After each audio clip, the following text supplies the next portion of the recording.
Welcome back to the Mega Meeple, the show all about gamers and the games that bring them together. I'm your host, Tom, and I want to thank you for hitting that download button. If you like what you hear, please be sure to subscribe to the podcast on iTunes. And while you're there, leave us some kind words and put out some of that 5-star lovin'. And I'll give you a shout out at the next episode. And tell all your friends in your gaming groups about the Mega Meeple. I'd really appreciate it. Get the word out. I'm only one man. I could only do so much. Be sure to connect with me via the Facebook page, Twitter, Instagram, Snapchat, etc., etc., etc., yada, yada, yada, blah, blah, blah. You know the ones. And all the links to our social media pages are on the website, www.themegameeple.com. Check out our YouTube channel, where we do some unboxing videos and reviews of games and accessories, as well as some Kickstarter previews. And the link to that is also on our social media page on the website. All right, enough of the intro. Grab a seat at the gaming table, serve up some chips and dip, grab a Mountain Dew, and let's get on with the show.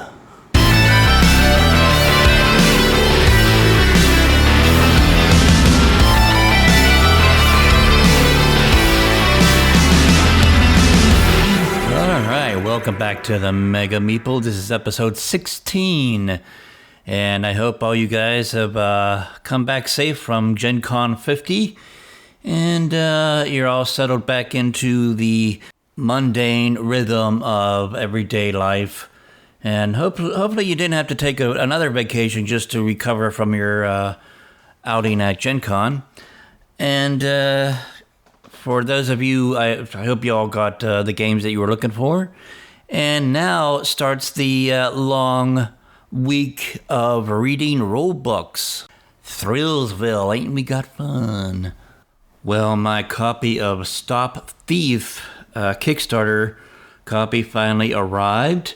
And now, back in episode 1, I think it was called Don't Mess With Our Childhood, I pretty much, poo-pooed and bemoaned the fact that this game was being made or rebooted just because I had very little hopes or faith that it would do it justice, because Stop Thief was a very fun game for me when I was a kid. It was one of my Christmas gifts, and I loved it to death. And to see it kind of rebooted made me think, oh god, they're gonna just screw it up, like Hollywood, tries to reboot an old classic movie and they screw it up.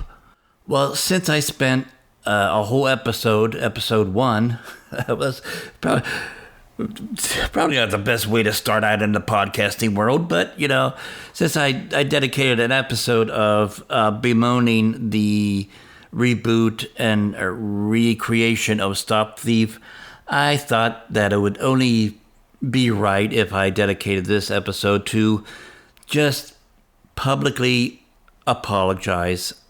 I was wrong. I'm sorry. All right, I apologize. You're really sorry? I'm really, really sorry. I apologize unreservedly. You take it back? I do. I offer a complete and utter retraction. The imputation was totally without basis in fact and was in no way fair comment and was motivated purely by malice.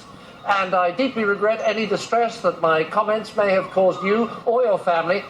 And I hereby undertake not to repeat any such slander at any time in the future.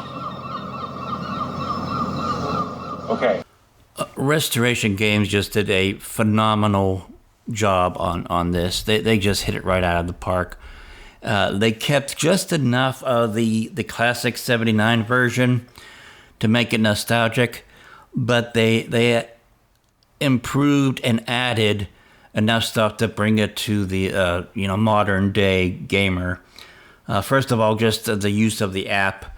In the original, there was an electronic device that was used, and you could even there's an aspect of the app if you go into other ways of playing. There's a section, there's a option there called retro, and you could choose that, and the interface on the app is exactly like the electronic device that was in the classic. the original version.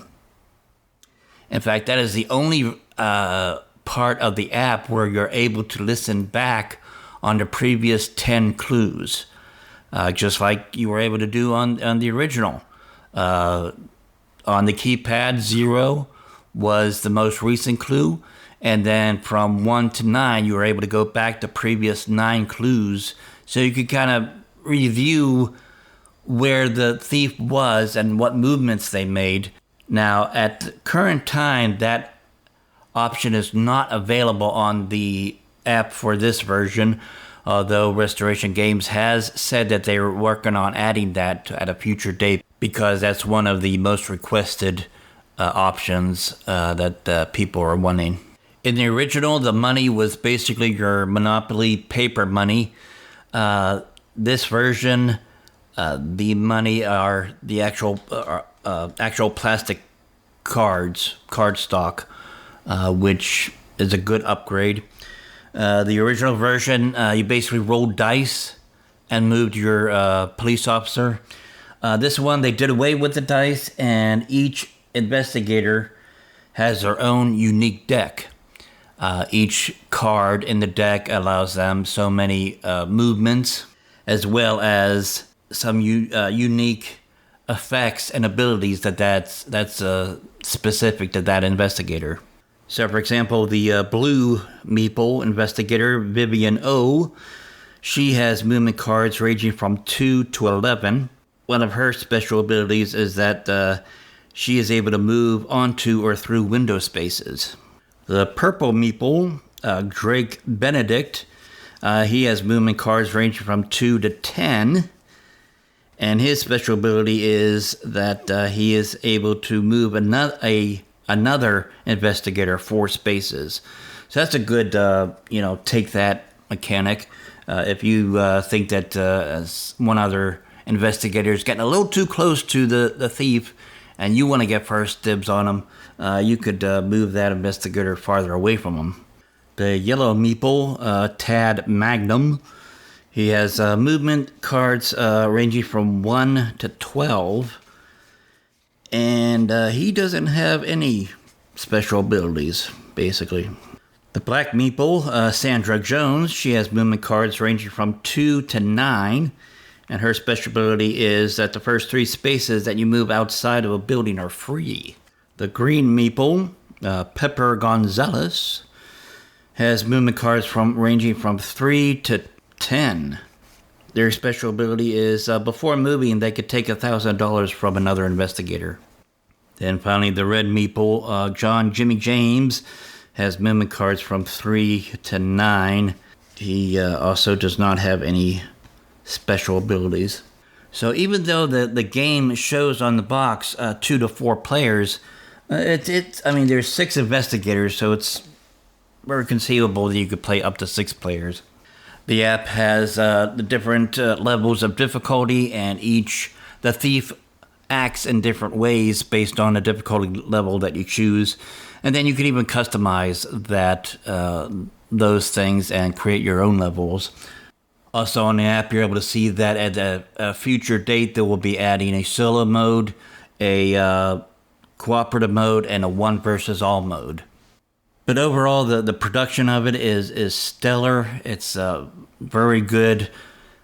The play is very good. There's, like I said, there's enough. They kept enough up from the original to make it nostalgic, but has added and improved enough things to it that it's a brand new thing.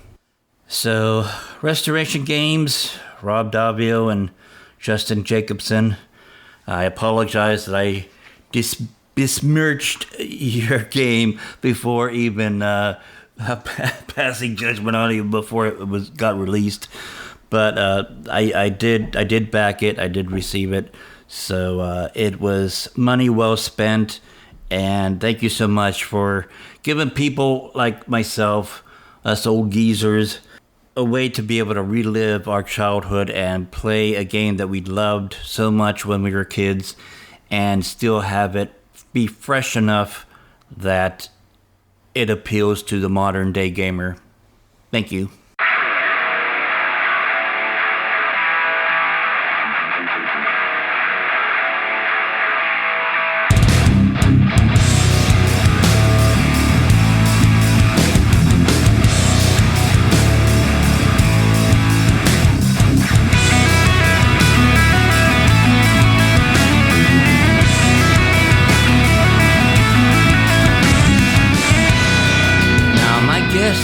This episode is Patrick Meyer from Ultimate Gaming Table.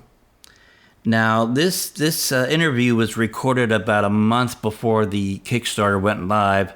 Their Kickstarter went live this past Thursday, and I'd swear you would think CMON was part of this Kickstarter, not because it funded that fast.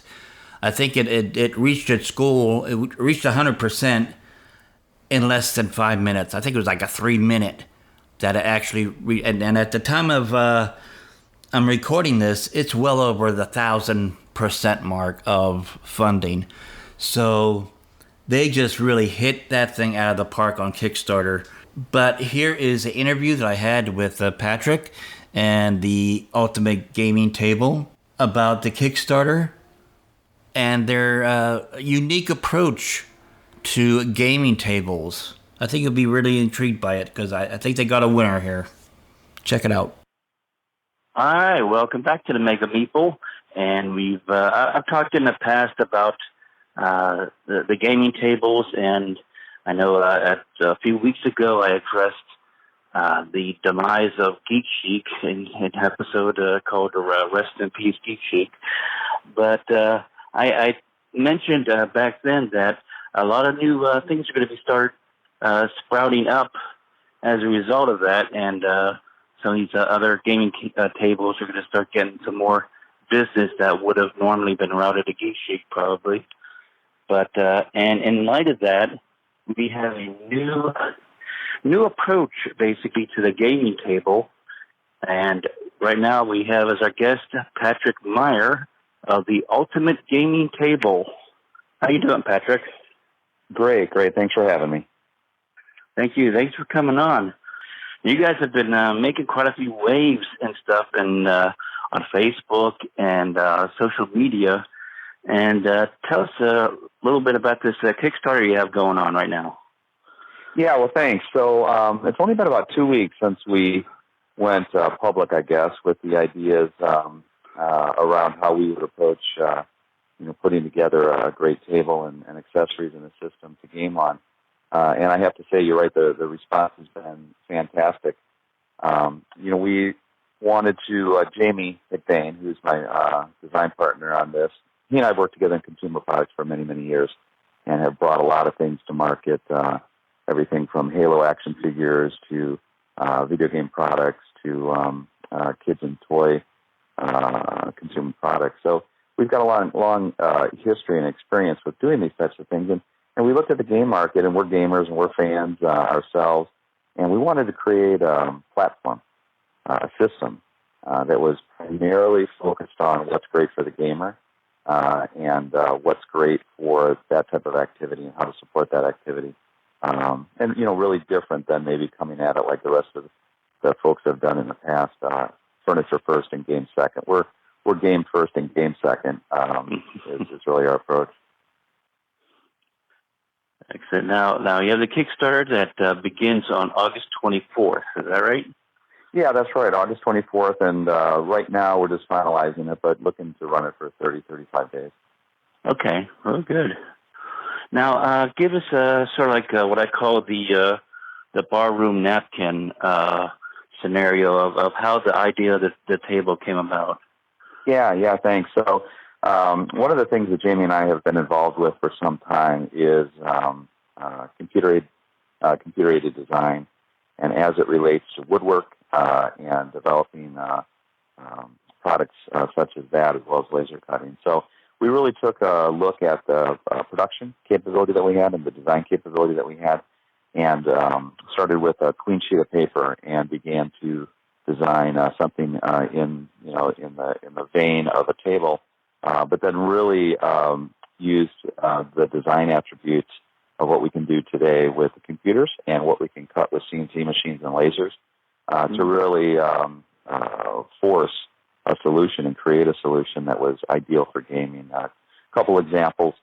We have a standard table, 3x5 plane area, and 4.5-inch rail, so 3 9x5, 9 overall. But that 3x5 table, as well as the 4x6 larger table, share really everything in common as far as features. So we have to start with two level plane surface. So you can choose to set up the table with a 1.5-inch drop, a shallow drop, so to speak, from the rail, and also a 3.5-inch drop. So whether you're playing cards or card games or various games, or if you're into miniatures and dungeon crawls, you can sort of pick the depth that best suits that product. We also include AC power and USB on both ends.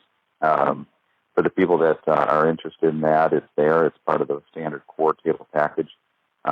Very nicely allows you to keep your phones charged, keep everything at the table. DMs that want to run sound and environmental things, you want to run your laptop. That's included in the table, which is really nice. And one on both ends. Yeah. Some further options. We have what we think is really innovative and protected because of the innovation deco system. So you're able to really take your table to the next level. You can buy a core table with just the normal colors and wood and not have the additional deco on, like dragons and skulls and our ramparts, which shows like our castle look, and we'll be moving into other themes.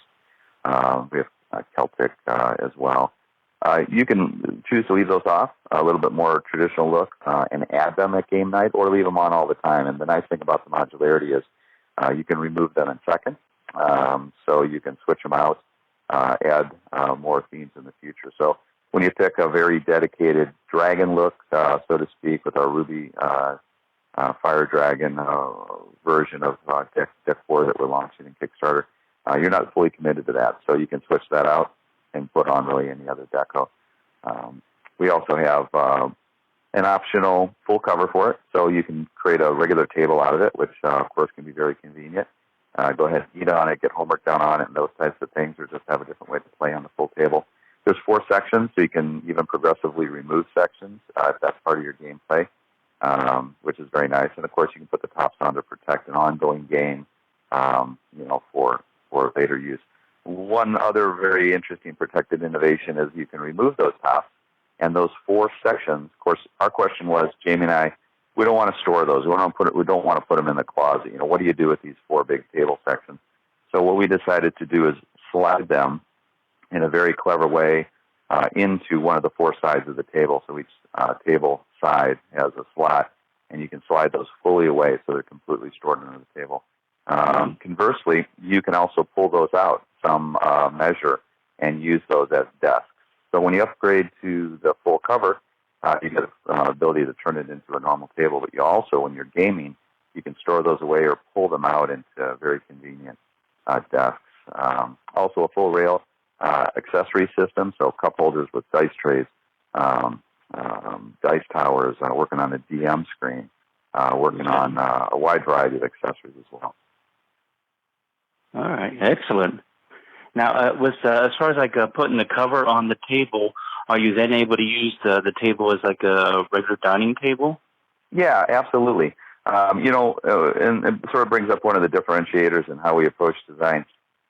And we'll talk about this, consistently. We do right now in our social media, so people start to understand sort of the different approaches. We have absolutely no desire to be in the furniture business. We're not a furniture manufacturer. Our goal is to be an excellent supporter and system for the games that are played on our tables and develop accessories around that. That being said, with the inserts, it turns into a complete table, for all the normal uses that you might use it for. All right. Now, as far as with the Kickstarter, and I'm assuming this is going to fund pretty easily because, like I said, you're getting quite a bit of traction on social media. So I think a lot of people are going to already know about this by the time the Kickstarter goes live. But how is orders are going to be taken? And as far as turnaround time from the time that you place the order to the point that the table is delivered to your door? Yeah, right. Well, I think we'll work within normal expectations of Kickstarter. First orders in through the Kickstarter system, will be first orders out. We're very fortunate in this project that I talk about Jamie and myself, but we also have a few other people on the team that are our production side. And we really have our own factory. We have immediate communication Monday, Tuesday, Wednesday, Thursday, Friday this week, and even over the weekends, we're constantly on messaging and WeChat and emails and phone talking about the nuances of the design production, and we can sample things very, very quickly because of the CNC and laser cutting. So our control over production is outstanding. So this is not a Kickstarter where we hope to, kickstart an idea and then go figure out the rest. We've done this for many years. So we certainly want our customers to feel really confident about the control and managing those expectations. We have complete control over how the product is packaged. So we're going to great lengths to ensure that after it leaves our hands and goes through the UPS or FedEx machine, that it comes out the other side very well protected. And we've learned a lot over the years on how best to do that. First orders in, our first orders out. So we encourage everybody to order early. Those first orders that come in, we're actually absolutely planning on starting production before the Kickstarter ends. Assuming that we have a nice start and ramp up. That's how close we are to production. In fact, on Ultimate Game Table Facebook page, I just posted a picture of us running prototypes on the CNC machines and things like that. So this is a kind of a rolling, very aggressive, and very exciting opportunity to produce something that's very innovative. Excellent. Now, do you know at this point what the sort of a ballpark figure or the range of the price range? Yeah, for sure. Yeah, for sure. The system that we're creating, these tables and accessories, and we are going to be bringing out chairs as well. People have asked for chairs so they can match up to the tables. So that'll be something that we may include at the back end of the Kickstarter.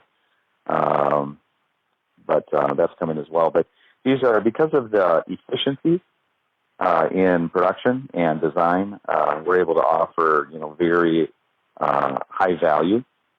We don't intend to offer anything that's inexpensive or cheap, but we do intend to create a system that is accessible to the vast majority of gamers, in comparison to some of the furniture, high-end products that are out there. Listen, if you want to, you mentioned Geek Chic, and it's really unfortunate their demise, but there's certainly other high-end furniture makers out there. We are not a high-end furniture maker. We're a gaming system designer that approaches it differently, but there's plenty of choices for that. But if you really want something that's super affordable, I think, compared to the value, or has a high value and delivers, frankly, a lot of things that those more expensive systems don't either, you can look to what Table of Ultimate, gaming can provide. But because of those efficiencies in design and production, we're able to offer a core table, a base table. Now that base table is going to include, it's all made from, all of our products are made from the highest quality European hardwood plywoods. And the reason for that is twofold. One is because it creates a great product, and secondly, because frankly, if we invest in a higher quality material, the CNC machines run better. They run cleaner. So actually, our production doesn't run good on cheap material. So it runs, the best on those high-end boards. And the reason for that is that they're grown in northern climates, so the grain is tighter, and those birch trees that they make them out of, just create a tighter product, so it runs better on the computer design machines. So, but that being the case, we're able to not only cut them, design them, but also flat pack. Some things will be assembled at the factory, so it's pretty easy in production when the consumer gets it home to put these together. But for the most part, they're going to ship in a very modular and convenient package, so it goes well through FedEx or UPS systems. It ships extremely easily, so we don't have a tremendous amount of additional cost in shipping, and easy for the consumer to put together when they get home. Back to pricing, so that core table includes one of several colors, a natural, a dark storm gray, and a black. Includes both the AC and USB power on both ends. It includes the adjustable height on the table itself, and is ready to accept all the other options. We're looking for that to be, in the five to 500s. Very, very approachable price, and we're finalizing that in the next week. The 4x6 will be, slightly more than that.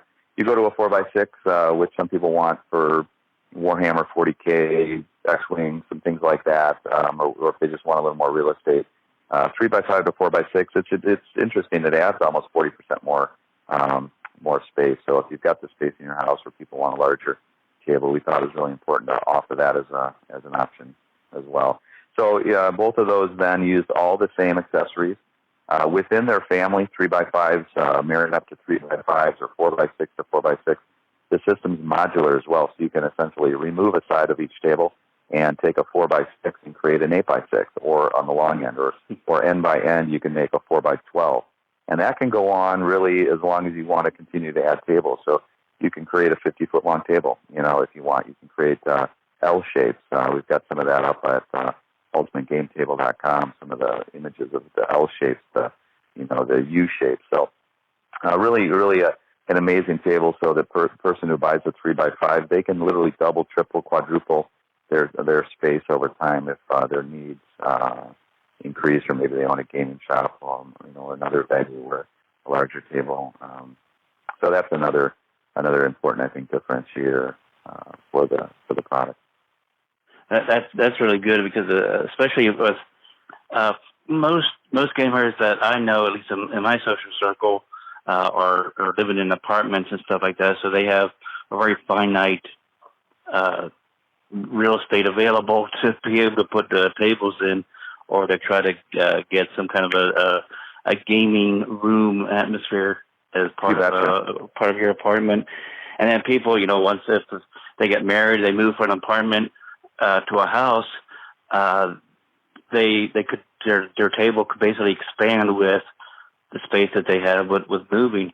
Likewise, if you have to go from a house to an apartment, you kind of, you could modularly change the size of your table based on the space that you're going to be going into.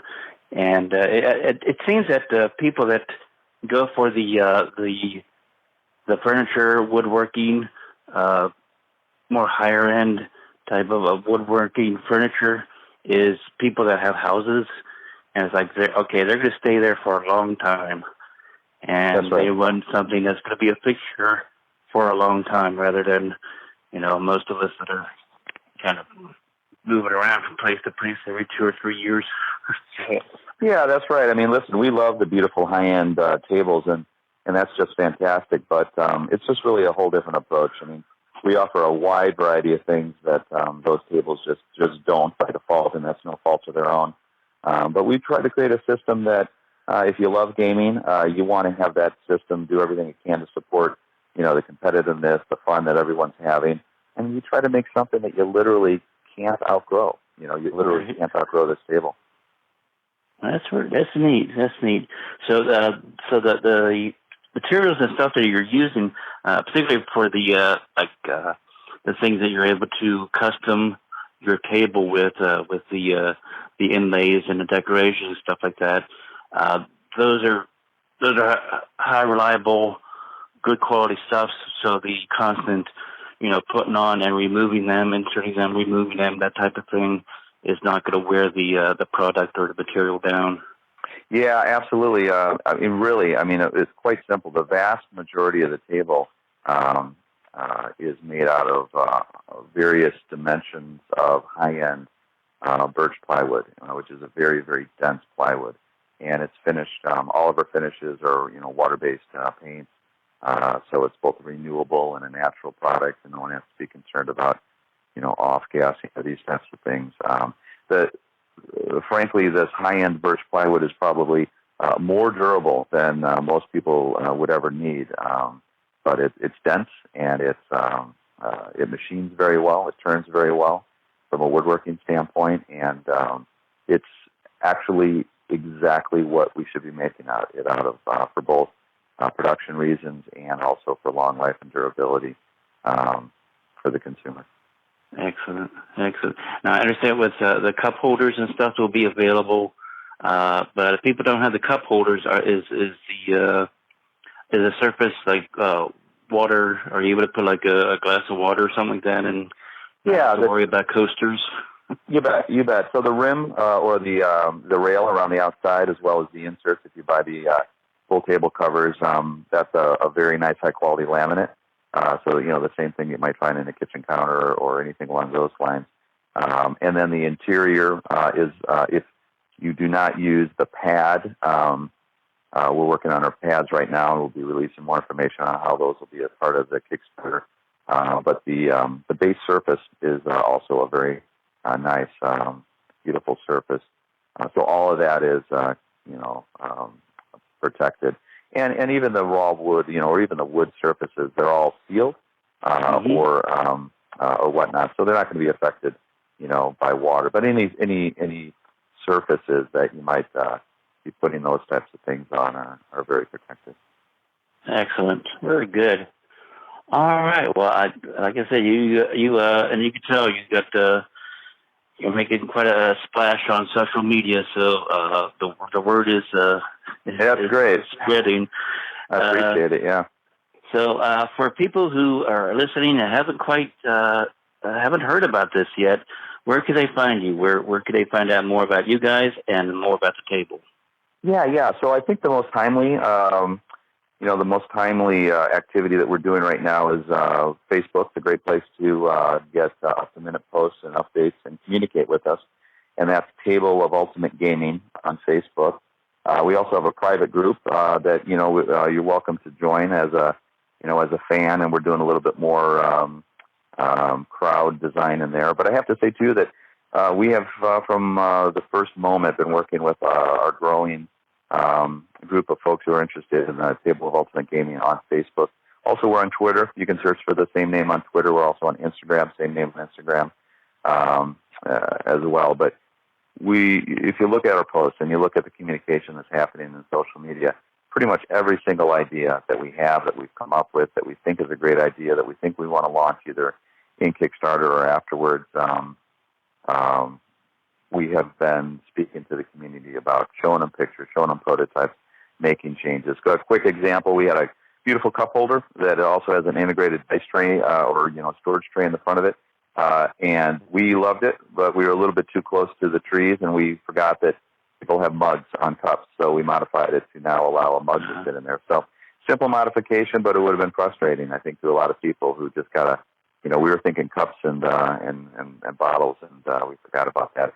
So those are the things that we're not only changing, but changing in real time, and even a day or two later, we can have updates for the community to show them the changes we've made. So that can that will end up in not only better product for more people, but just a better situation as we move past the Kickstarter and transition into an e-commerce and continue the crowd design. We're going to continue to do that on ultimategametable.com. So ultimategametable.com is up live today. It's a good informational site as we roll into the Kickstarter, because there's just information and layouts of the product line that we just can't do currently on Facebook, and even as we launch the early Kickstarter page. So we will be launching the Kickstarter page early for people to get a look at it, but all that's going to be happening, I guess over the next 3 weeks here. Excellent. And for people who are listening, we're actually recording this interview probably a good month prior to the Kickstarter launching. So I'm sure there'll be some more things and more developments that may occur since we're recording this interview that you'll see in the Kickstarter that just isn't mentioned in the interview because that hasn't been decided yet. So no doubt about it. Absolutely. All right. Well, thank you so much, Patrick. And again, we'll have links to all those things on the show notes for this episode. And Kickstarter is launching on August 24th. Check out the Ultimate Gaming Table. Thank you so much, Patrick. Okay, great. I appreciate it very much. Have a great day. You too now. Bye-bye. Yeah, bye-bye. Thank you so much for listening. Now, if you have any ideas or suggestions of what you want to hear about, or maybe a topic of discussion about board games, or if you yourself as a game creator and you have a Kickstarter and want to be a guest on the Mega Meeple to talk about your game, you can contact me through the website at themegameeple.com and go to the Contact Us page. Also, if you'd like to support the show with a small donation, you can go to the Patreon page and donate $1 a month or so. It will really help out with the hosting costs and such. So thanks again for listening, and tell all your friends and share with your friends this episode if you think they'll like it. And until next week, this is Tom saying, game on.